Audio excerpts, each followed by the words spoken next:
তিন ব্যক্তির জন্য জান্নাত হারাম।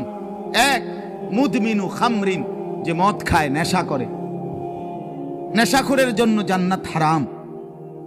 নেশাখোর, মদখোর, গাঞ্জাখোর, ফুট্টাখোর, বাবাখোর, ডাইলখোর, এ জান্নাত তার জন্য হারাম। দুই নাম্বার হলো আকুল ওয়ালিদাইন, পিতা মাতার অবাধ্য সন্তান, মা বাপকে যে কষ্ট দেয়, মা বাপকে যে নাফরমানি করে, মা বাবার যে অকৃতজ্ঞ, মা বাবাকে যে জুলুম করলো, মা বাবার হক আদায় করলো না। আল্লাহ রাসূল সাল্লাল্লাহু আলাইহি ওয়াসাল্লাম বলেন জান্নাত তার জন্য হারাম। আর তিন নাম্বার, শুনতেছেন সবাই? সজাগ তো সবাই? তিন নাম্বার ওয়াদাইয়ুস, রাসূলুল্লাহ বলেন দাইয়ুসের জন্য জান্নাত হারাম। এখন প্রশ্ন হলো দাইয়ুস কে? খোদার কসম বাপ, এটা আমারও বলা না, আপনার কোন আলেমের না, আল্লাহর রাসূল বলে দিছে। দাইয়ুস কাকে বলে?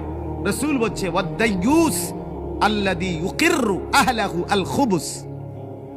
দাইয়ুস বলা হয় ওই পুরুষকে, ওই ব্যক্তিকে যে তার স্ত্রী সন্তান পরিজনের জন্য গুনাহ, অশ্লীলতা, নাফরমানিকে স্বীকৃতি দেয়, মেনে নেয়, গ্রহণ করে নিছে।